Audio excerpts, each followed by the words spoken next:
चलिए पहला एपिसोड शुरू करते हैं। The singing star. विधि अपनी आंखें खोलती है और एक अजनबी इंसान का चेहरा उसके सामने आता है।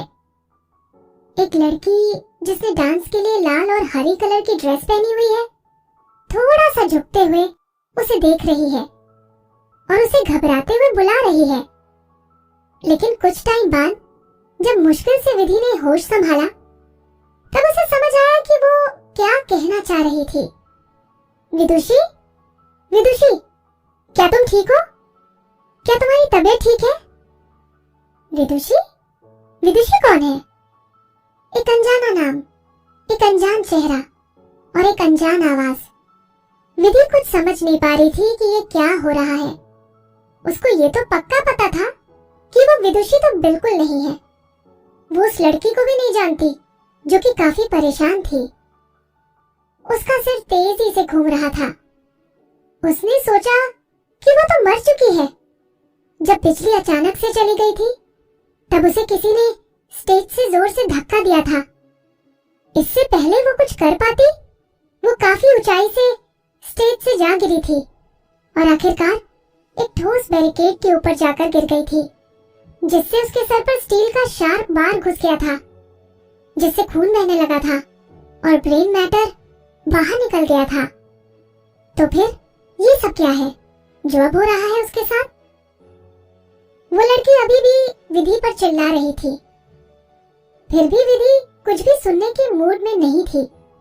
विधि ने अपने चारों तरफ देखा और जानने की कोशिश की कि वो कहाँ है। एक सुनहरी सी लाइट के नीचे 7 से 8 सुंदर लड़कियां स्ट्रेचिंग और पूरी एनर्जी के साथ घूमना और कई सारे डांस स्टेप्स कर रही थी अपने कोच के इंस्ट्रक्शंस पर। ये एक डांस स्टूडियो था। जैसे ही विधि ने अपनी नजर उन लड़कियों से हटाई, तो उसे एक शीशा दिखा जिसमें उसका चेहरा दिखाई दे रहा था। विधि शीशे में खुद की जैसी एक कमजोर 15 से 16 साल की लड़की की तरह कमरे के कॉर्नर में बैठे देखा। उसके सॉफ्ट और सिल्की से लंबे बाल थे और उसने भी वही लाल और हरी कलर की ड्रेस पहनी हुई थी जो और लड़कियों ने पहनी थी डांस के लिए। वो एक अजनबी की तरफ देख रही थी। लेकिन ये तो सच था कि जो वो अब है वो पहले नहीं थी। विधि, फेमस सिंगर और डीवा। विधि पूरी तरह से शॉक थी। वो याद करती है कि उसने कुछ नॉवेल्स पढ़ी थी जिसकी थीम थी दोबारा जी उठना और पुनर्जीवन, जो कि उस समय ऑनलाइन बहुत ज्यादा चल रही थी। तो क्या वो फिर से जिंदा हो गई थी किसी अनजान इंसान की बॉडी में? आखिर ये सब था क्या? जैसे जैसे वो कोशिश कर रही थी हालात समझने की, वो लड़की जो विधि के सामने थी, उसने किसी से अपनी परेशानी बताते हुए कहा, कोच जल्दी इधर आइए और विदुषी को देखिए। जब से वो बेहोश होकर उठी है, तब से इसने एक शब्द भी नहीं कहा है। क्या उसे कुछ हो गया है? अच्छा, क्या हो सकता है उसे आखिर? उसी आदमी ने कहा जिसे उस लड़की ने कोच कहकर बुलाया था, जो कि विधि को नफरत से देख रहा था। विदुषी, तुम फिर से बेहोश होने का नाटक कर रही हो। मुझे बहुत अच्छे से पता है।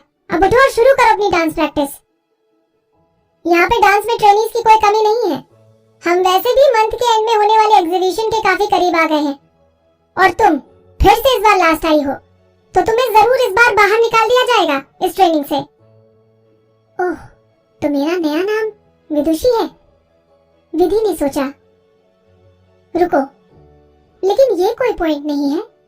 पॉइंट तो है कि ये विदुषी है जो कि एक ट्रेनी है वेवे डांस में। विधि ने सुना तो था इस रेप्यूटेड कंपनी के बारे में। हालांकि ये कंपनी इतनी ज्यादा फेमस नहीं जितनी कि टाइम्स म्यूजिक थी, जहां उसने अपनी पुरानी लाइफ में काम किया था। लेकिन फिर भी इसे पहली सीढ़ी माना जाता था एंटरटेनमेंट इंडस्ट्री की फील्ड में। वेवे डांस दूसरी एंटरटेनमेंट कंपनीज के जैसे अपने ट्रेनीज को परफेक्ट बनाने के लिए काफी खर्च करती थी, जैसे कि उन्हें काफी देर तक स्ट्रिक्ट ट्रेनिंग देना, एग्जामिनेशन और एलिमिनेशंस करना। वहां सिर्फ कुछ किस्मत वाले ही बचते थे और आर्टिस्ट बन पाते थे, और अब विधि भी उन ट्रेनीज में से एक थी। कितने समय पहले ऐसा था कि वो एक ट्रेनी थी। विधि को कुछ अच्छा नहीं लगा। एक हल्का सा दर्द उसे अपने सर में महसूस हुआ, जिससे उसकी जो यादें थी वो कुछ धुंधली सी हो गई।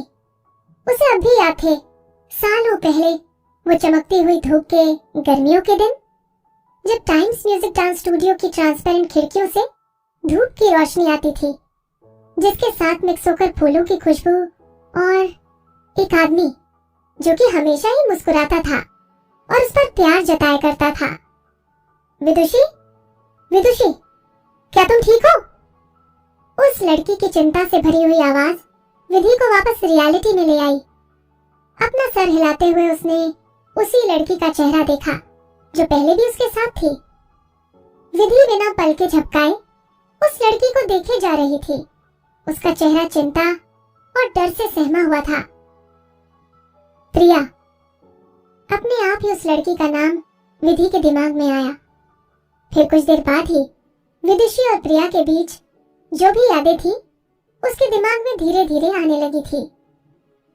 लेकिन इससे पहले विधि उन यादों को अच्छे से याद कर पाती, उससे पहले ही प्रिया ने साफ शब्दों में कहा, विदुषी, क्या तुम अच्छा फील कर रही हो? प्लीज कुछ तो बोलो, मुझे डराओ मत। विधि उसके सर को रब करने लगती है ताकि उसका हल्का सा दर्द कम हो जाए और कहती है, मैं ठीक हूँ प्रिया, थैंक यू। बस तुम हमेशा ठीक रहो। प्रिया अपने दांत दिखाते हुए हंसती है और जल्दी से भाग कर जाती है और वहां रखे हुए वाटर डिस्पेंसर से पानी का ग्लास भरकर विधि को दे देती है। लो, अब पानी पी लो, और हाँ, अगली बार से ओवर डांस प्रैक्टिस मत करना। मुझे पता है तुम बेहोश होने का नाटक नहीं कर रही थी, तुमने तो मुझे हद से ज्यादा डरा दिया था। प्रिया का इतना ज्यादा सोचना और चिंता करना उसके लिए विधि को कुछ पसंद नहीं आ रहा था। उसकी पहली लाइफ में भी एक ऐसी ही मासूम और बहुत ज्यादा ख्याल रखने वाली लड़की थी, और वो थी उसकी छोटी बहन मुक्ति। विधि ने उसे सबसे ज्यादा प्यार दिया, जैसे कि वो उसके लिए सबसे ज्यादा प्रेशियस थी। उसने अपना सारा ट्रस्ट और अपनी केयर अपनी छोटी बहन को दे दी थी, लेकिन लास्ट में उसे सिर्फ धोखा मिला। वो फिर से उस सिचुएशन को दोबारा नहीं एक्सपीरियंस करना चाहती थी, तो उसने बिना जताए प्रिया से खुद को अलग ही रखा। मैं बिल्कुल ठीक हो जाऊंगी, थोड़ा आराम करने के बाद तुम जाओ और अपनी डांस प्रैक्टिस करो पहले। प्रिया ने जिद दिखाते हुए ना कर दिया और कहा, तुम्हें अपनी बॉडी की केयर करनी होगी। ये तुम थर्ड टाइम बेहोश हुई हो इस मंथ में। मैं जानती हूँ कि तुम्हें एग्जामिनेशन पास करना है, लेकिन वो अपने होठ दबाने लगती है और अपनी बात कहने से कतराती है। विधि हंसने लगती है। उसे पता था कि प्रिया क्या कहना चाह रही थी। जो ओरिजिनल ओनर थी इस बॉडी की, विदुषी, एग्जामिनेशन में 2 बार लगातार सबसे लास्ट आई हुई थी। अगर विदुषी ने अपनी रैंकिंग इंप्रूव नहीं की इस बार, तो उसे अपना सारा सामान बांधकर यहाँ से जाना पड़ेगा। इसीलिए विदुषी होपलेस होकर तब तक प्रैक्टिस करती थी जब तक वो बेहोश होकर नहीं गिर गई, और यही बात भी प्रिया को परेशान कर रही थी। शायद इस बॉडी की ओनर थकान की वजह से मर गई। विधि सैड होकर सोचने लगी कि प्रिया क्या करेगी जब उसे पता चलेगा कि वो विदुषी नहीं है, जो कि इस बॉडी की ओरिजिनल ओनर थी। लेकिन जिस एग्जामिनेशन से विदुषी स्ट्रगल कर रही थी, वो विधि के लिए बहुत ही आसान था। जो समय था उसकी डेथ से रिसरेक्शन और दोबारा जी उठने का, वो एक लंबी झपकी लेने जितना था। जितने भी पुराने सीखे हुए बेहतरीन डांस मूव्स थे, वो उसकी मेमोरी में पूरे तरीके से छपे हुए थे। अपनी पुरानी लाइफ में उसने उन मूव्स को यूज किया था पूरी दुनिया को अपने बस में करने के लिए। इन मूव्स को यूज करना इस ट्रेनीज एग्जामिनेशन में, वो भी इस लाइफ में, बहुत ही आसान होगा। विधि ने प्रिया के दर्द से भरे हुए एक्सप्रेशन को देखते हुए एक रिलैक्स स्माइल दी। प्रिया, तुम चिंता मत करो, मैं अपनी लिमिट्स जानती हूँ। मैं इतना नहीं डांस करूंगी कि मैं फिर से बेहोश हो जाऊं। मुझे लगता है मैंने मैनेज कर लिया है। हम कुछ मेन टेक्निक्स को कैसे यूज कर सकते हैं, इस बार मैं अपने एग्जामिनेशन में इम्प्रूवमेंट करके दिखाऊंगी। सच में? सच में। प्रिया के परेशान होने वाले एक्सप्रेशंस दूर हो गए और उसने एक बड़ी सी स्माइल देते हुए कहा, तुम अच्छे से रेस्ट करो, मैं जाती हूँ और अपने डांस की प्रैक्टिस करती हूँ। विधि देखती है प्रिया को जब वो अपनी डांस प्रैक्टिस ज्वाइन करती है दूसरों के साथ और चैन की सांस लेती है। ऐसी मासूमियत से बात करने के बाद उसे अपनी बहन की याद आती है और उस आदमी की भी। वो सारी यादें उसके दिल में उसके लिए स्कार्स जैसे बन गए थे। उसने अपना सर हिलाया और अपने माइंड से वो सारी पेनफुल मेमोरीज हटा दी। इस समय विदुषी की मेमोरीज को सॉर्ट करना ही उसके लिए सबसे ज्यादा इम्पोर्टेंट था। बिना कुछ और किए वो चुपचाप उठी और बाहर की ओर आने लगी। किसी ने भी उसे वहां रोका नहीं। सारे ट्रेनीज अपने डांस पर फोकस थे। सिर्फ एक बार एक या दो लोगों ने उसे नोटिस किया होगा, लेकिन फिर भी उन्होंने उसे इग्नोर ही किया होगा या फिर उसकी तरफ देखा होगा बुराई करते हुए। एक फेलियर जिसकी किस्मत में एलिमिनेट होना लिखा है, भला कौन उस पर अपना कंसर्न शो करना चाहेगा, सिर्फ मासूम प्रिया के अलावा। विधि ने उनके एटीट्यूड के बारे में बिल्कुल भी परवाह नहीं की। जो भी अच्छा और बुरा उसने अपनी पुरानी लाइफ में एक्सपीरियंस किया था, उसने उसको ह्यूमन रिलेशनशिप की जितनी भी कड़वी सच्चाई है उससे पूरी तरह रूबरू करवा दिया था। तो ये थोड़ी सी हेटनेस ट्रेनी से बहुत ही छोटी सी बात थी कि वो उसको परेशान कर पाए। उसने सबसे अलग जगह ढूंढी बैठने के लिए और फिर सारी चीजें जो भी विदुषी से रिलेटेड थी उसके माइंड में उनको छांटना शुरू कर दिया। चलिए दूसरे एपिसोड की शुरुआत करते हैं। Episode 2 memories. विदुषी की मेमोरीज से ध्यान से गुजरते हुए विधि ने ये सीखा कि विदुषी 16 साल की थी और उसकी नॉर्मल वर्किंग फैमिली थी। उसके फादर थे, स्टेप मदर थी और एक हाफ सिस्टर थी, कात्यायनी। 1 साल पहले कात्यायनी ने विदुषी को अपने साथ वेवे डांस की ट्रेनी ऑडिशन के लिए ले गई थी। फॉर्चुनेटली दोनों के दोनों सक्सेसफुल हुए अपने ऑडिशंस में और ट्रेनिंग के लिए सेलेक्ट हो गए थे। वेवे डांस ने उन दोनों को सिस्टर्स डुओ के डेब्यू के लिए साइन किया था, लेकिन इन दोनों को जरा सा भी नहीं पता था जिस दिन उन्होंने कॉन्ट्रैक्ट साइन किया उसी दिन उनके साथ एक ट्रेजेडी हो जाएगी। कात्यायनी का एक्सीडेंट हो गया था एक ट्रक से, जिसके ब्रेक्स फेल हो गए थे, जिससे वो वेजिटेटिव स्टेट में चली गई थी, जिसमें इंसान कुछ रिस्पांस नहीं दे पाता है। लेकिन इस इंसिडेंट के बाद सिस्टर डुओ डेब्यू नहीं हो पाया, तो वेवे डांस का जो कॉन्ट्रैक्ट था विदुषी के साथ, वो उसको टर्मिनेट करना चाहता था। वैसे भी उनकी नजरों में विदुषी सिर्फ एवरेज टैलेंटेड थी। जिसमें सच में पोटेंशियल था वो थी कात्यायनी, जो कि अब वेजिटेटिव स्टेट में थी। जो आदमी रिस्पॉन्सिबल था टर्मिनेशन के लिए वो जनरल मैनेजर था वेवे डांस ट्रेनिंग सेंटर का, जिसका नाम था विशेष। उसका काफी बड़ा नाम था एंटरटेनमेंट इंडस्ट्री में। उसने कई ए लिस्ट आर्टिस्ट को खोजा था। उसको टैलेंट को पहचानने के लिए जाना जाता था और उसके क्रिटिसिज्म भी बिल्कुल सटीक हुआ करते थे। अगर वो ये क्लेम कर दे कि किसी का फ्यूचर नहीं है इस इंडस्ट्री में, तो वो कभी सक्सेसफुल नहीं हो सकता था। लेकिन विदुषी ये कॉन्ट्रैक्ट टर्मिनेट नहीं करना चाहती थी।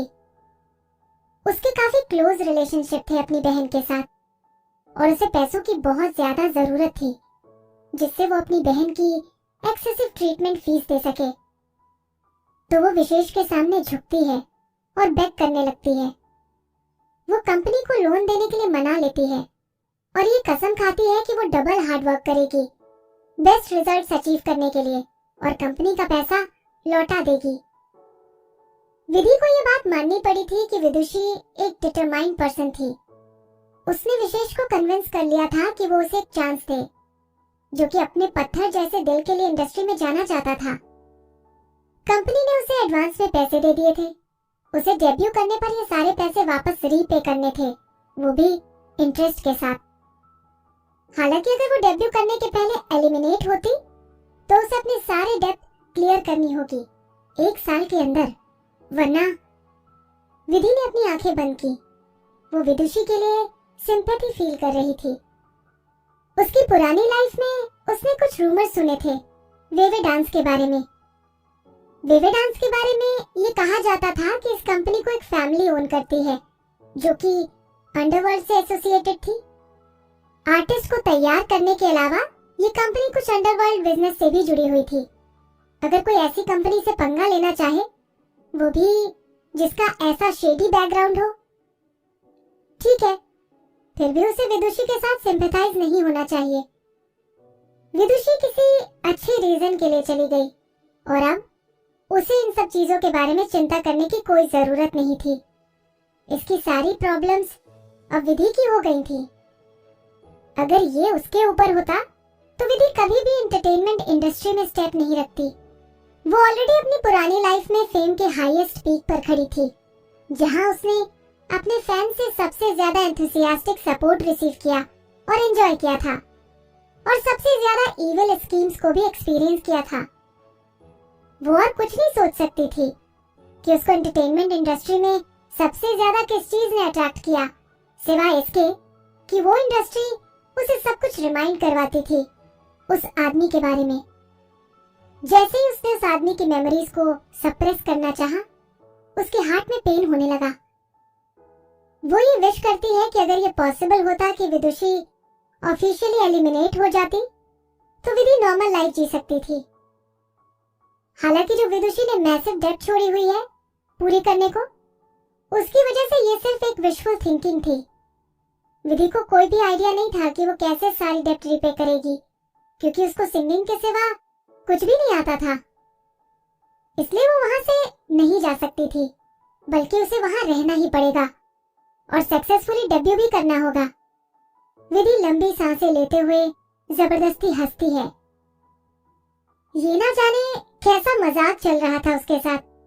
जो पैसे विदुषी की कंपनी को देने थे वो एक्चुअली में कुछ ही लाख रुपए थे। अपनी पहली लाइफ में विधि ने जो कुछ भी खरीदा होगा वो आसानी से इतने ही अमाउंट के आसपास रहा होगा, लेकिन अब इस समय वो कुछ भी नहीं कर सकती थी। उसके पास कोई चॉइस नहीं थी सिवाय इस अजीब एंटरटेनमेंट इंडस्ट्री में कंटिन्यू काम और सफर करने के। एक बिलो एवरेज ट्रेनी कैरेक्टर लिए हुए जो कि एलिमिनेट होने के बिल्कुल करीब है, उसके लिए बहुत सरप्राइजिंग था। विधि धीरे धीरे अपनी नई आइडेंटिटी के साथ ढलती जा रही थी। जो उसने दिन बिताए थे वेवे डांस में वो एक्साइटिंग नहीं थे। हर दिन एक जैसे रूटीन के साथ गुजरता था। वो सुबह उठती थी सेम टाइम पर, फिर सिंगिंग प्रैक्टिस और डांसिंग के लिए जाती थी और फिर उसके बाद सो जाती थी। लेकिन कुछ के लिए 12 घंटे पर डे प्रैक्टिस काफी दिक्कत भरी थी। हालांकि सारे एक्सपीरियंस के बाद, जैसे कि बैकस्टैबिंग और जो भी डिसअपॉइंटमेंट्स थी उसकी पहली लाइफ में, ये जो अब एक सिंपल लाइफ विधि के लिए जन्नत जैसी थी। दिन ब दिन रोज प्रैक्टिस और अपनी न्यू बॉडी से फैमिलियर होने के बाद विधि बहुत खुश हुई ये जानकर कि उसकी बॉडी अनएक्सपेक्टेडली फ्लेक्सिबल थी।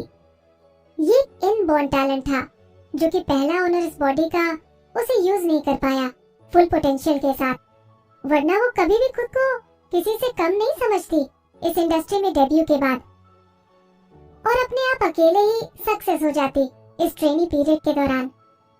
यहाँ तक कि उसकी वोकल एबिलिटी भी बहुत ही ब्यूटीफुल थी।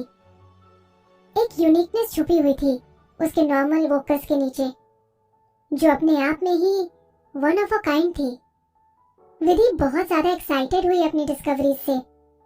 वो भले ही डिसअपॉइंटेड थी एंटरटेनमेंट इंडस्ट्री से, लेकिन उसकी सिंगिंग और डांसिंग का पैशन उसकी बोन्स में छिपा हुआ था। उस पर भगवान को भी जरूर दया आई होगी कि वो रिबॉर्न तो हुई, वो भी ऐसी बॉडी में। जैसे जैसे अपने आप को और फेमिलियर करवाया अपनी नई बॉडी से, सारे डिपार्टमेंट के कोच शॉक हो गए थे ये जानकर कि एक होपलेस स्टूडेंट विदुषी में कितना बेहतर इंप्रूवमेंट हो गया है। एक हफ्ते बाद वो पूरा रूटीन परफॉर्म करने लग गई थी, वो भी बिना किसी एरर के। कुछ कोच ने उसकी तारीफ भी की। इन तारीफों की वजह से दूसरे ट्रेनीज की जो कि सेम क्लास में थे, उन्हें जेलसी फील होने लगी। वो मानते थे कि विदुषी ऐसी ट्रेनी थी जो कि किसी भी काम की नहीं थी, बस एग्जामिनेशन में हमेशा लास्ट रैंक में रहना और दूसरे के टैलेंट को हाईलाइट करना। अब ये जरूर एक डिसअपॉइंटमेंट थी कि जो ट्रेनी किसी भी काम की नहीं थी, वो अब इम्प्रूव हो गई थी। विधि ने अपनी इम्प्रूवमेंट स्पीड को बहुत ध्यान रखते हुए प्लान किया था। इम्प्रूवमेंट की स्पीड तेज थी, लेकिन बहुत ज्यादा नहीं थी। आफ्टर ऑल, ये बिल्कुल भी किसी से सहन नहीं होता कि एक ट्रेनी जो कि एलिमिनेशन के इतने पास थी, वो एकदम से ऐसे राइज अप हुई जैसे कि वो बहुत ज्यादा टैलेंटेड हो। यहाँ तक कि प्रिया, जो कि हमेशा इसके साथ रहती थी, उसे भी कोई एबनॉर्मेलिटी महसूस नहीं हुई। प्रिया भागते हुए आई विधि की तरफ और उसकी एल्बो को प्यार से पकड़ने लगी। उसने विधि की तरफ इनोसेंट स्माइल देते हुए देखा और पूछा, विधि, विधि, क्या अब हम एक साथ खाना खाने चले? विधि ने खुद को उसके टेम्पल्स मसाज करने से रोका। प्रिया उसे पिछले कुछ दिनों से कुछ ज्यादा ही परेशान कर रही थी। ये इनोसेंट, एनर्जेटिक लड़की विधि से च्युइंगम के जैसे चिपक गई थी। चाहे विधि कितनी भी कोशिश कर रही थी, वो उसे छोड़ ही नहीं रही थी। वो दोनों तो बेस्ट फ्रेंड्स भी नहीं थे। सारी चीजें 3 महीने पहले शुरू हुई थी। उस टाइम प्रिया नई आई हुई थी ट्रेनिंग कैंप में, अपने ऑडिशन पास करने के बाद। जैसे कि वो अनफैमिलियर थी सारी चीजों से, इस बार वो गलत क्लासरूम में चली गई थी, जिसकी वजह से उसने इम्पोर्टेंट पॉइंटर्स मिस कर दिए थे कोच से। ट्रेनिंग कैंप में हर कोई कंपटीटर था, इसलिए कोई भी मदद नहीं करना चाहता था प्रिया की, सिर्फ विदुषी के अलावा। भले ही इसके रिजल्ट टेरिबल थे, लेकिन उसने अपना बेस्ट दिया, सारी इंफॉर्मेशन ट्रांसलेट करने के लिए प्रिया को जो कुछ भी वो याद कर सकती थी। उसके बाद से प्रिया ने विदुषी को अपना अच्छा दोस्त माना। हालांकि विधि को अब भी किसी फ्रेंड की जरूरत नहीं थी। अपनी दिल की बातों को किसी के सामने रखना और किसी भी इंसान को अपने आप से ज्यादा करीब रखना सबसे बड़ी बेवकूफी करनी थी इस दुनिया में, फिर चाहे वो फ्रेंडशिप हो या फिर लव। सुंदर लेकिन अनफ्रेंडली, गॉड लाइक मेमोरीज उस आदमी की दोबारा से आने लगी। उन दोनों के साथ रहने के जितने भी सीन थे, वो उसके दिमाग से गुजरने लगे। अचानक से उसे लगा उसका दिल दर्द से घिर गया है। आरव, उसने हल्की सी आवाज में कहा। तुमने अभी क्या कहा? प्रिया ने विधि की ओर देखा। जल्दी करो, अगर हम कैंटीन लेट पहुंचे तो हमारे लिए खाने को कुछ भी अच्छी चीज नहीं बचेगी। विदुषी, जल्दी करो, आज मेन्यू में तुम्हारा फेवरेट पनीर और राजमा है। फिर वो जल्दी से उसके साथ हंसते हुए जाने लगी। विधि चुपचाप प्रिया के पीछे पीछे चलने लगी, कैंटीन की डायरेक्शन में। ये लंच टाइम था, सभी लोग कंपनी से सेम डायरेक्शन में आ रहे थे। विधि और प्रिया बात करते हुए आ रहे थे। हाँ, अक्सर प्रिया ही बात करती रहती है और विधि उसे साइलेंट होकर सुनती रहती है। क्या तुम्हें पता है? प्रिया कूदते हुए विधि के स्टेप्स के साथ चल रही थी और उसके छोटे छोटे बाल भी उसके साथ बाउंस कर रहे थे। वो एक बनी के जैसे बहुत क्यूट लग रही थी। ये जो आने वाला एग्जामिनेशन है ना, एंड ऑफ मंथ में, ये कोई यूजुअल एग्जामिनेशन नहीं है तुम्हारा। मैंने सुना है कि तानिया अपनी नई एमवी के लिए डांसर को सेलेक्ट करने के लिए आ रही है। ओह, विधि ने रिस्पॉन्ड किया बिना कोई खुशी जताते हुए, जैसे कि वो अनइंटरेस्टेड हो कन्वेंशन में। प्रिया अचानक से कहती है, विदुषी, तुमने सुना मैंने क्या कहा? ये तान्या है, तान्या। वो एक्चुअल स्टार है, वो हमारे जैसी नहीं है, एक ट्रेनी जिसने कोई डेब्यू भी नहीं किया हो। अगर हम उसके एमवी डांस ट्रूप में सेलेक्ट हो पाते हैं तो ये हमारे लिए काफी अच्छी अपॉर्चुनिटी होगी। ये एक एक्चुअल एमवी शूटिंग है और सिर्फ एक प्रैक्टिस नहीं। प्रिया विधि को घूरने लगती है जैसे कि वो किसी मॉन्स्टर को देख रही थी। विदुषी, तुम ऐसे क्यों रिएक्ट कर रही हो? तुम क्या बिल्कुल भी एक्साइटेड नहीं हो? ऐसा क्या था इसमें एक्साइटेड होने को? इस बात ने थोड़ा सा टाइम लिया। विधि ने फिगर आउट करने की सोची कि ये तान्या आखिर कौन थी। उसकी पहली लाइफ में उसके इतने वाइड कनेक्शन नहीं थे। इंपीरियल एंटरटेनमेंट का बॉस आरव, जो कि उसे बहुत अच्छा मानता था, और फर्स्ट रेटेड मैनेजर, जो कि इंटरनेशनली रिनाउंड था, चेतन। विधि एक एरोगेंट और डोमिनेटिंग पर्सनालिटी की लड़की थी, जो किसी पर भी ध्यान नहीं देती थी। उस समय वो अपनी जरा सी भी एनर्जी वेस्ट नहीं करती थी स्मॉल स्टार्स को याद करने में। बस एक ही रीजन था तान्या को याद रखने का, क्योंकि उसने विधि को एक बार ऑफेंड किया था। Episode 3, clash at the studio. तब आरव विधि को बहुत ज्यादा प्यार देता था और उसका ध्यान रखता था। कभी कभी विधि खुद अपने मन से ही आरव से बहस करने लग जाती थी। एक दिन आरव से ही आर्ग्यूमेंट के बाद विधि ने अपने आप को मेकअप रूम में बंद कर लिया था, जिस वजह से थोड़ी देर हो गई थी। और रिजल्ट ये हुआ कि जैसे ही वो स्टूडियो के अंदर आने लगती है, वो देखती है कि रिकॉर्डिंग कुछ टाइम पहले से ही शुरू हो गई थी। बहुत सारे स्टाफ मेंबर्स उसका इंतजार कर रहे थे। जैसे ही वो अंदर आई, उसने देखा कि उसकी सीट किसी दूसरी लेडी ने ले ली है, जिसने काफी मेकअप किया हुआ था, और वो बहुत खुश होकर बातें कर रही थी अपने होस्ट और अपने गेस्ट के साथ, और उसकी नेम प्लेट को साइड में फेंका हुआ था। विधि को उसी टाइम बहुत गुस्सा आ गया था। जो डायरेक्टर था वो डरते हुए हंसता है और माफी मांगता है। मिस विधि, मैंने सोचा कि तुम अब शूटिंग में नहीं आ रही हो। ये बिल्कुल भी अच्छा नहीं लगता कि इतना बेस्ट स्पॉट खाली रह जाए। तो विधि ने डायरेक्टर को इग्नोर किया। वो उस लेडी की सीट की तरफ बढ़ती है और कहती है, गेट आउट। उस लेडी ने रेड टॉप पहना हुआ था और सीट में दूसरों को अट्रैक्ट करने के पोज में बैठी हुई थी। वो लेडी अपनी फिंगर नेल्स के साथ खेलते हुए विधि की ओर अपनी आंखों के कॉर्नर से देखती है, जिनमें काफी मेकअप लगा हुआ था। ओह, ये तो एक फेमस स्टार है विधि। सबको ऐसा लगा था कि तुम आज नहीं आओगी। चलो, मैं तुम्हें एक फ्री एडवाइस देती हूँ। तुम इस तरह कोई भी बिग शॉट नहीं प्ले कर सकती। तुम्हें पता है, सबने अपना खाना छोड़कर सिर्फ तुम्हारे लिए वेट किया। क्या तुम्हें कोई शर्म नहीं है? वो तो लकीली मैं यहाँ थी हेल्प करने के लिए, वरना तो आज शो ही मुसीबत में पड़ जाता। तान्या ने सबके सामने विधि का मजाक उड़ाया। वो भी ये बिना ध्यान दिए अपने आसपास कि उसे डायरेक्टर और होस्ट बार बार वार्निंग का सिग्नल भी दे रहे थे। विधि अपने करियर के हाईएस्ट पीक पर थी। ऐसा कभी नहीं हुआ कि किसी ने उसको इतनी कम वैल्यू दी हो। उसको बस यही लग रहा था कि उसके लंग्स बस एक्सप्लोड होने ही वाले हैं। उसने ऊंची आवाज में कहा, तुम हो कौन मुझसे इस तरह बात करने वाली? Get out of my way. Tanya nervous होते हुए उठती है। तुम्हारी हिम्मत कैसे हुई मुझे डांटने की? अपने खून जैसे रेड नेल्स तो वो ऐसे दिखा रही थी कि जैसे वो विधि का फेस ही स्क्रैच कर देगी। तुम हो कौन मुझे डांटने वाली? तुम तो सिर्फ एक खिलौना हो आरव के लिए। ऐसा मत सोचना कि तुम उसके साथ अपना करियर बनाने वाली हो। तुमने तो बस कुछ बेकार से गाने गाए हैं। और वो अपनी बकवास बातें कंटिन्यू रखती है, लेकिन विधि ध्यान से उन बातों को याद नहीं कर पा रही थी। लेकिन जो भी हो, वो वर्ड्स सुनने लायक नहीं थे।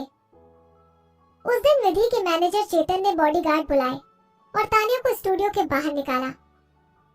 चेतन ने ऐसा तरीका अपनाया जिससे विधि को पता भी नहीं लग पाया, और तान्या कुछ ही दिन बाद विधि के दरवाजे पर आकर उससे माफी मांगने लगती है। उस समय उसका फेम उसके दिमाग में घुस गया था। उसको आरव ने इस तरह से पैम्पर किया हुआ था कि वो बहुत घमंडी हो गई थी। ऐसा तो बाद में हुआ कि उसके और आरव के बीच सब कुछ खत्म हो गया, जिसकी वजह से उसे ब्लैक लिस्ट में डाल दिया था और उस बड़े से घर में हाउस अरेस्ट में रखा गया था। मुक्ति उससे एक बार मिलने आई थी और उसे ताने मारते हुए कहती है कि सिस, तुम्हें ये लगता था कि तुम सच में कुछ थी? तुम्हें सच में ऐसा लगता था कि लोग इंडस्ट्री में तुम्हारी रेस्पेक्ट करते हैं? क्या तुम्हें पता था कि वो तुमसे बहुत नफरत करते हैं, वो भी काफी समय से? लेकिन जिस इंसान का सपोर्टर कोई इतना बड़ा आदमी हो, उसे तो कोई कुछ कह नहीं सकता था। आरव के बिना तुम कुछ नहीं हो, कुछ भी नहीं हो। मुक्ति उसके लिए बहुत सारे आर्टिस्ट, डायरेक्टर्स, प्रोड्यूसर्स और रिपोर्टर्स की रिकॉर्डिंग्स लाती थी, जो कि उससे डिस्कस करते रहते थे जब वो सभी पार्टीज अटेंड करते थे। वो सभी जिनसे विधि को लगता था कि उसके काफी अच्छे रिलेशंस थे, उसे अपना बैड लक माना, ये कहते हुए कि विधि को आखिर में उसका बदला मिल गया था। ये एक बहुत बड़ी राहत की बात थी कि उसे ब्लैकलिस्ट कर दिया गया था। उससे भी बेहतर कि उसके पास कोई चांस ही नहीं था दोबारा से वापस आने का। उस समय उसे ये फाइनली एहसास हुआ कि वो कितनी बड़ी फेलियर रही। विधि धीरे धीरे अपने आप को यादों से फिर वापस लाती है।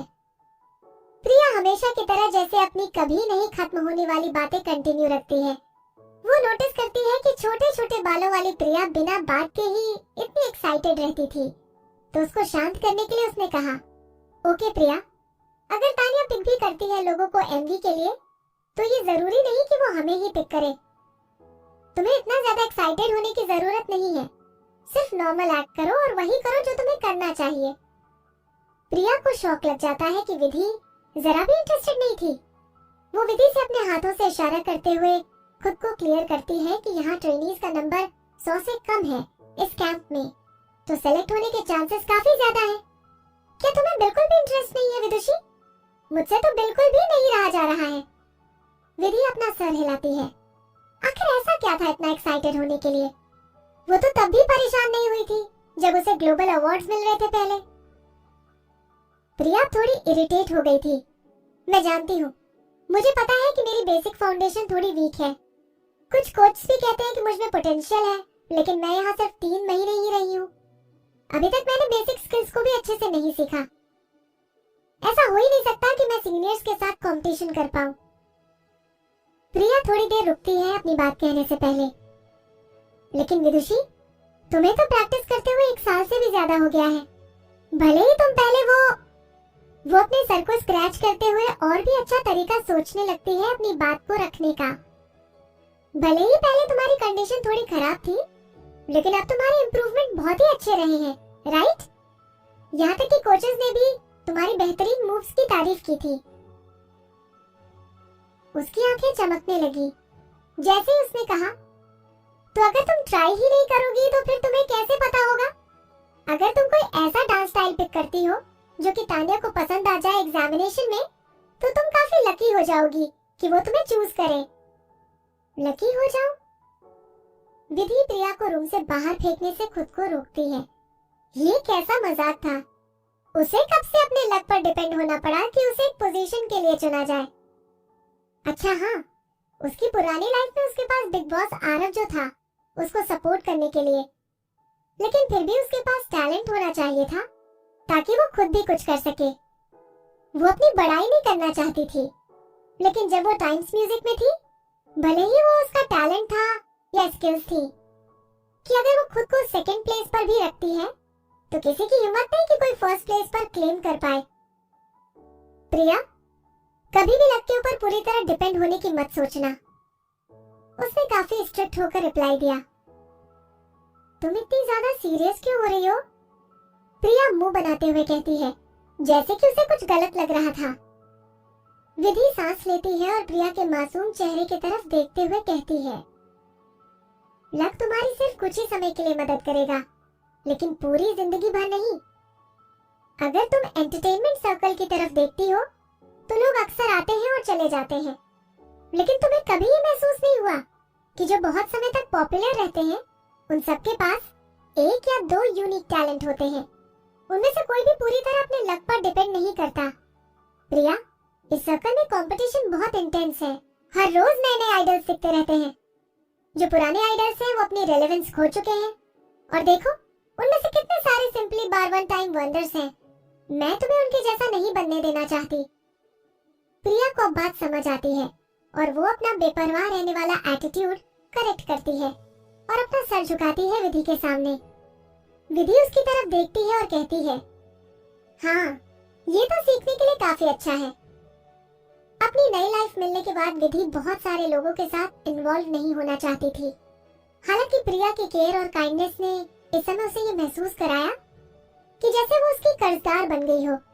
अगर वो प्रिया को कुछ पॉइंटर्स दे सकती थी तो वो उसके कर्ज को दूर कर सकती थी।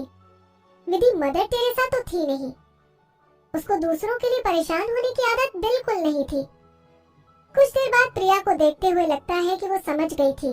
उसने अपना सर हिलाया पूरे जोश के साथ और अपना हाथ ऊपर किया और विधि को पहले से भी ज्यादा बड़ी सी स्माइल दी। विदुषी, मैं समझ गई, तुम चिंता मत करो, मैं अपनी प्रैक्टिस हार्डवर्क के साथ करूंगी और कुछ भी स्किप नहीं करूंगी। जैसे ही प्रिया ने ये कहा, वो विधि के पास आई और उसने उसे गले से लगा लिया। तुम अभी भी मुझे बेस्ट ट्रीट करती हो, मुझसे कोई भी इतना सब कुछ कहने की जरूरत नहीं समझता।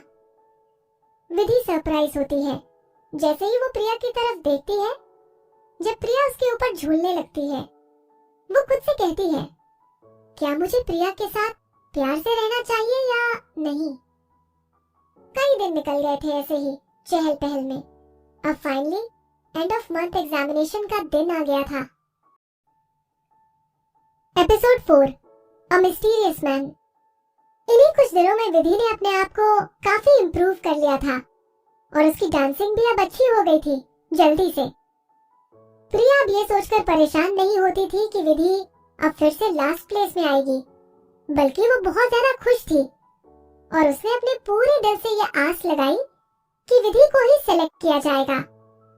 हालांकि विधि को बिल्कुल भी कोई इंटरेस्ट नहीं था। उसके दिल में तानिया के लिए कोई भी अच्छी फीलिंग नहीं थी।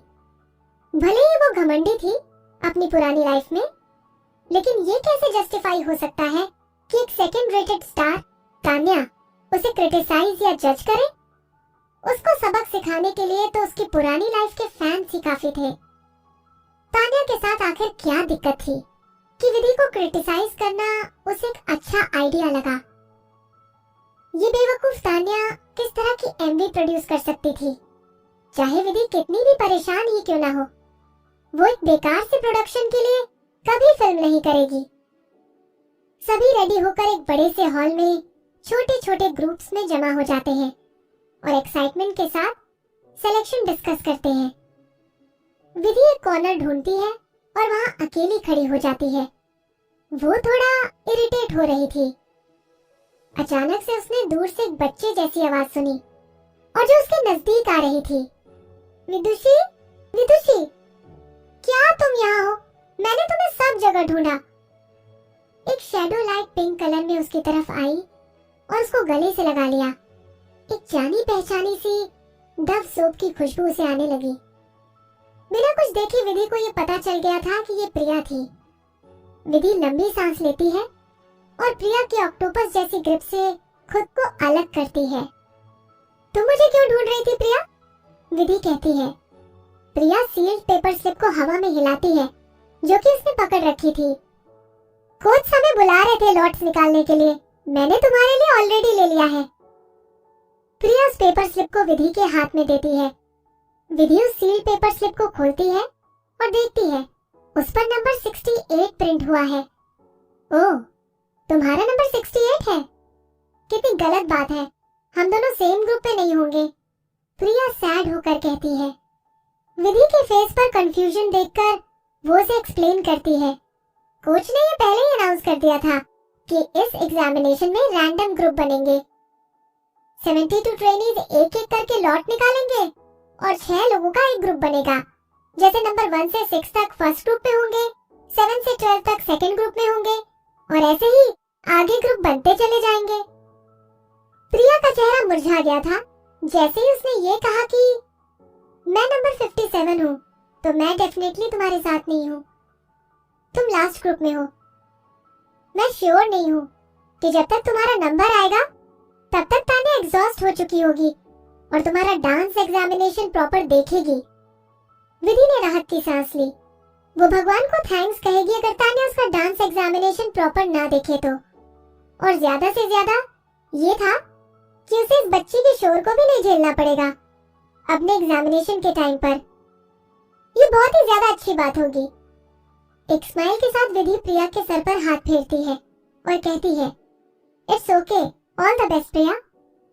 प्रिया अपना सर हिलाते हुए हामी भरती है। वो एक लिटिल बनी के जैसे दिख रही थी।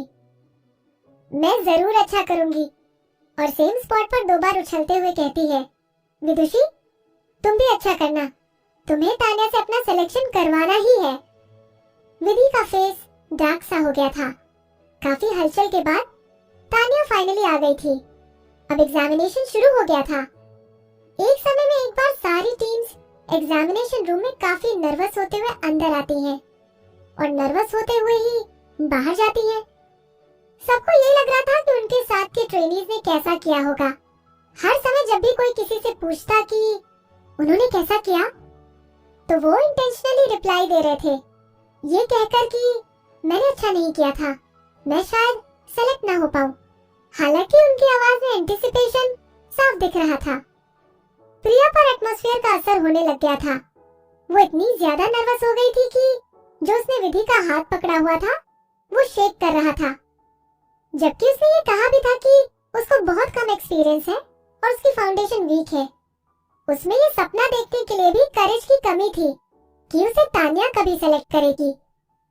ऐसा कोई भी ट्रेनी नहीं था जो कि इस एमवी का हिस्सा ना बनना चाहता हो इस समय। ओह हाँ, सिर्फ विधि को छोड़कर।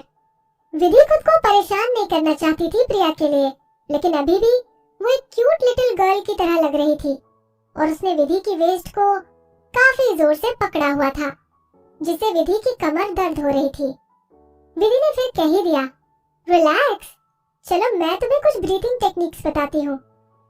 एंटरटेनमेंट इंडस्ट्री में काम करते हुए ऐसा बहुत होता है जब हमारे इमोशंस अनस्टेबल हो जाते हैं, और इन सब इंस्टेंसेस में हर आर्टिस्ट का अपना एक तरीका होता है ताकि वो इन इमोशंस को अपने रास्ते से हटा सके। अपनी पुरानी लाइफ में विधि ने बहुत सारे इफेक्टिव तरीके डिस्कवर किए थे, लेकिन सबसे सिंपल और आसान तरीका था ब्रीदिंग टेक्निक्स। मैं तुम्हें कुछ ब्रीदिंग टेक्निक्स बताती हूँ। प्रिया ने बहुत जल्दी वो टेक्निक्स सीख ली। विधि को खुद को दोबारा रिपीट करने की जरूरत भी नहीं पड़ी। वो टेक्निक्स ट्राई करने के कुछ देर बाद ही प्रिया की नर्वसनेस कम हो गई थी। उसने अपना सर उठाया और हंसते हुए कहा, विदुषी, यू आर सो ग्रेट। विधि को समझ नहीं आया कि वो उसे क्या कहे। जैसे ही उसने अपनी वेस्ट प्रिया के हाथों से छुड़ाई, एक के बाद एक ट्रेनीज ग्रुप एग्जामिनेशन रूम में एंटर करते हैं और फिर जल्दी से प्रिया की टर्न आ गई थी। प्रिया को अच्छे से याद थी सारी ब्रीदिंग टेक्निक्स जो कि विधि ने उसे अभी सिखाई थी। वो रिलैक्स होकर लाइन में खड़ी हो जाती है और अपने ग्रुप के साथ एग्जामिनेशन रूम के फ्रंट में। बाकी सभी ट्रेनीज काफी ज्यादा नर्वस थे। उन्हें ये नहीं पता था कि कहाँ उन्हें अपने हाथ और पैर रखने हैं, जिससे प्रिया बाकी ट्रेनीज के कंपैरिजन में सबसे ज्यादा बेहतर लग रही थी। तुम्हारा एग्जामिनेशन हो गया? विधि पूछती है। हाँ, प्रिया पूरी एनर्जी के साथ कहती है। विदुषी, मुझे लगता है मैंने इस टाइम अच्छा किया। सारा क्रेडिट तुम्हारी ब्रीदिंग टेक्निक्स को जाता है जो तुमने मुझे सिखाई थी। मैं तुम्हें बताना चाहती हूँ कि तुमने देखा नहीं कि बाकी लोग कैसे कर रहे थे। वो सब पूरी तरह से डांस भूल गए थे। तानिया को देखने के बाद मैं भी कुछ ऐसा ही करके आती अगर तुम ना होती तो विदुषी। वो ऐसा बोलते हुए अपना सर प्यार से विधि की नेक के पीछे रब करने लगती है। विधि को लगा कि एक सर दर्द उसकी तरफ आ रहा है। ये बच्ची क्या एक डॉग के ईयर में बॉर्न हुई थी? वो बच जाती है कोच की आवाज से जो कि कह रहा था, नंबर 67 जोया, नंबर 68 विदुषी। अब मुझे जाना चाहिए। वो जल्दी से प्रिया को खुद से अलग करती है और एग्जामिनेशन रूम की तरफ भागती है जैसे कि वो किसी चीज से बचना चाह रही हो। विदुषी, मैं तुम्हारा वेट करूंगी। प्रिया ने खुशी से हाथ हिलाते हुए कहा, तुम्हें अच्छा करना ही होगा। विधि ने अपना बेस्ट ट्राई किया प्रिया की बातों को इग्नोर करने के लिए। वो बाकी ट्रेनीज के साथ अपने ग्रुप में एग्जामिनेशन रूम के फ्रंट में खड़ी थी। इस ग्रुप में हर किसी का अच्छा बॉडी प्रोपोर्शन था जो देखने में ही काफी अपीलिंग था, लेकिन कुछ तो अपने नर्वसनेस को छुपाने की कोशिश कर रहे थे। हर कोई एक दूसरे को देख रहा था जैसे कि वो अपना डर और अपने कंपटीशन को एक दूसरे के साथ नाप रहे हो। जैसे ही उन्होंने देखा विधि आ रही थी, ज्यादातर उसे नफरत करने के नजरिए से देख रहे थे और उसे कौन नहीं जानता था। विदुषी को इस ट्रेनिंग कैंप में रहते हुए 1 साल से भी ज्यादा हो गया था और काफी लोगों ने ये सुना ही था कि वो कितनी बड़ी फेलियर थी। तो क्या हुआ, उसने थोड़ा इम्प्रूव कर लिया था और वो तो सच में ये सोचते थे कि उसका उन सबके साथ कोई मैच नहीं था। लेकिन अगर वो अभी विधि होती अपनी पुरानी लाइफ जैसी तो उन्हें काफी अच्छा सबक सिखा देती इस इंसल्ट का। लेकिन उसे कोई इंटरेस्ट नहीं था तानिया की एमवी में सेलेक्ट होने का, न ही उसे किसी भी तरह की फाइट स्टार्ट करने का कोई शौक था। उसने बिल्कुल भी अपना टेम्पर लूज नहीं किया और उन्हें ऐसे ट्रीट किया जैसे कि वो उसे दिखाई ही नहीं दे रहे हो। और फिर कुछ समय बाद वो सब कहीं और देखने लग गए थे। जैसे ही एग्जामिनेशन रूम का दरवाजा खुला, धीरे से विधि ने अपने ग्रुप के साथ रूम में एंटर किया। ये बहुत बड़ा कमरा था जिसमें काफी ब्राइट रोशनी थी और एंड में वुडन टेबल रखा हुआ था। विधि उसी टाइम तान्या को पहचान लेती है। उसने बहुत सारा मेकअप किया हुआ था और रेड कलर की ड्रेस पहनी हुई थी। तान्या एक आदमी की तरफ झुकी हुई थी जो कि उसके साइड में बैठा हुआ था। तान्या ने ट्रेनीज के ग्रुप को एक बार भी देखने की कोशिश नहीं की जो कि अभी एंटर हुआ था रूम में।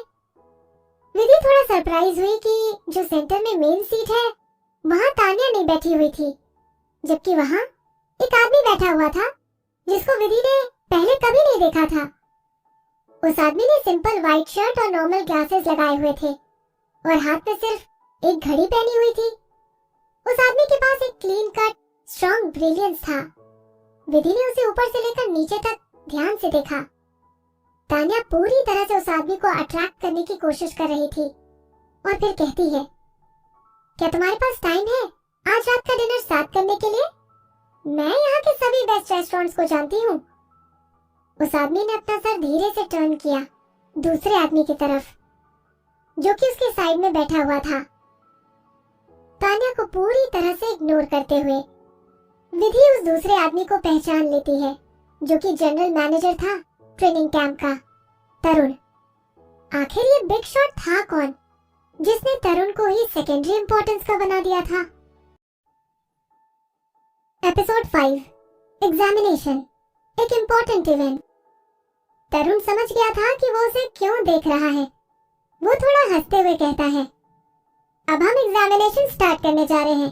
तुम सभी एक एक करके अपने आप को इंट्रोड्यूस करो पहले। तरुण ने ये बात कहते हुए अपने फाउंटेन पेन से उस ग्रुप को इशारा किया जिसमें ट्रेनीज थे। अब तान्या के पास और कोई चॉइस नहीं रही और उसे चुप होना ही पड़ा।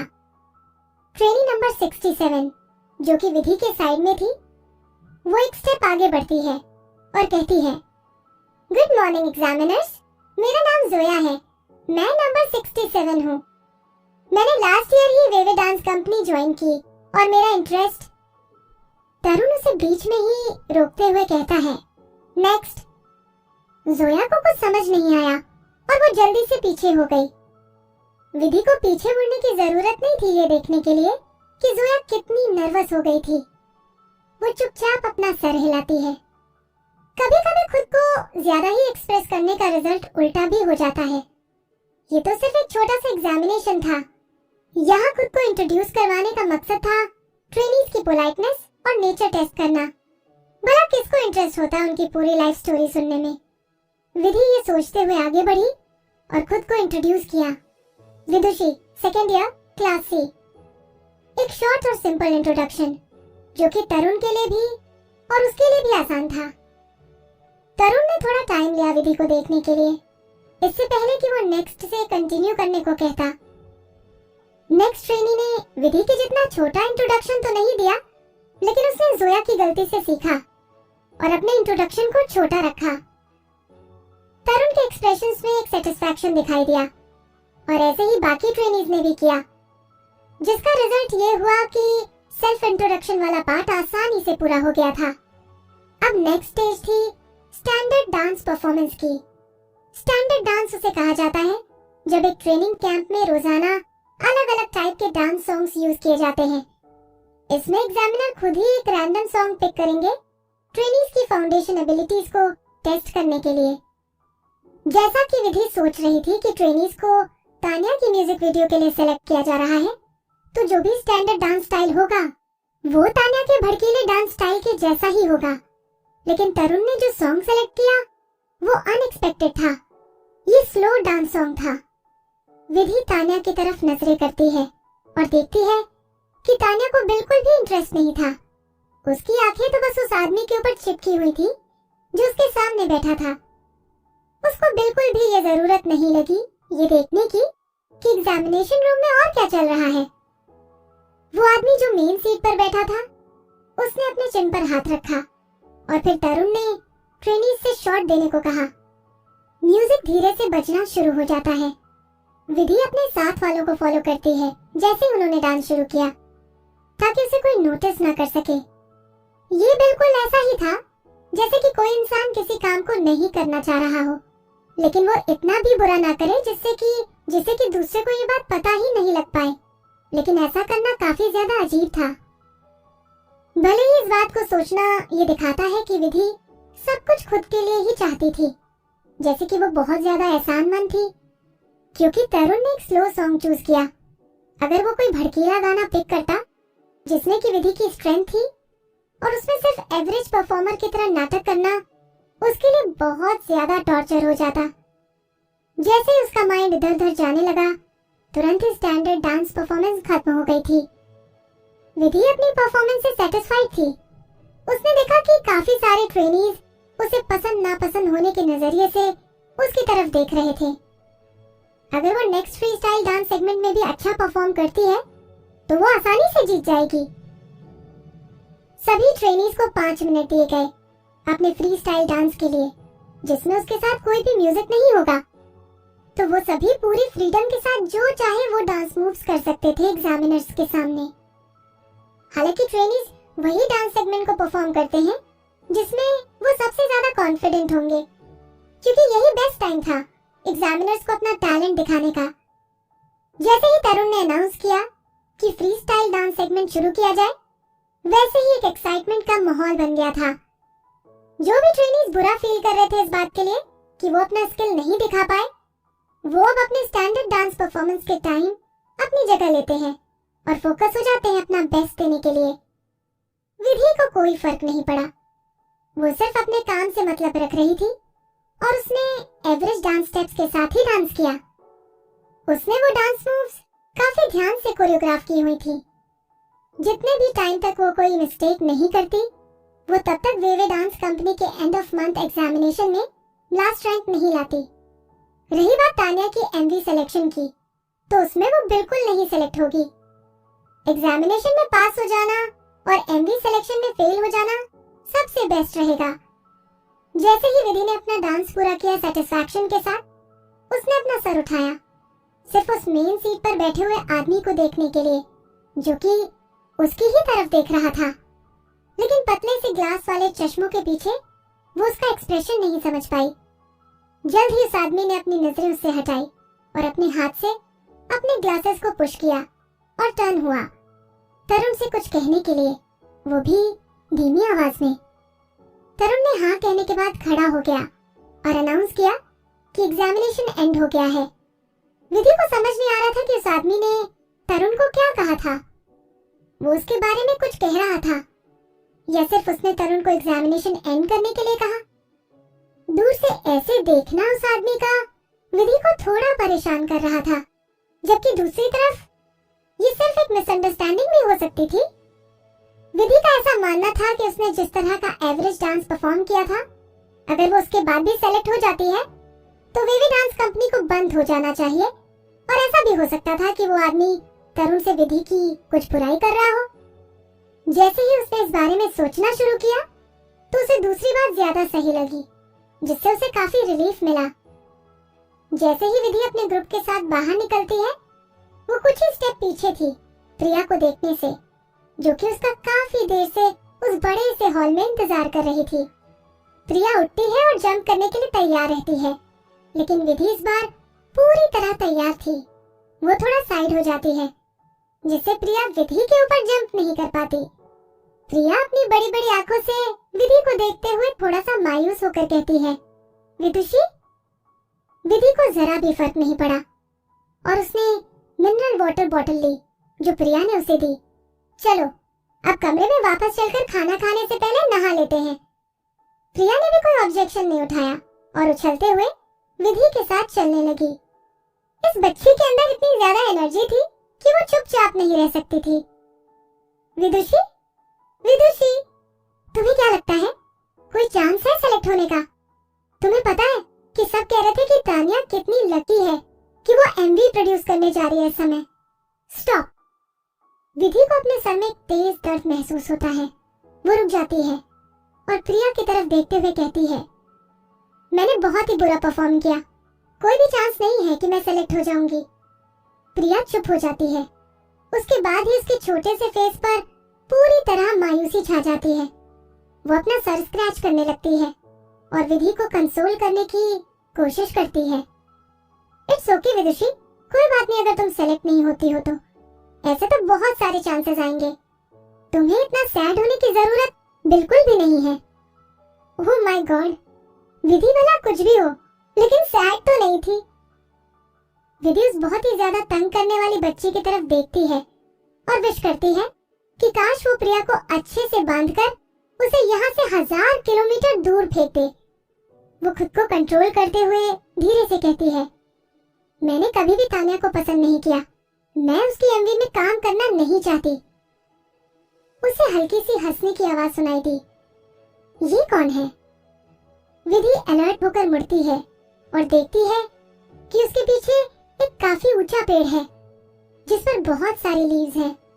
उस प्लांट के पीछे एक कॉर्नर था रेस्ट करने के लिए। वहाँ एक सोफा रखा हुआ था जिसमें एक आदमी आराम कर रहा था। उस आदमी ने वेल फिटेड व्हाइट शर्ट और ग्लासेस लगाए हुए थे।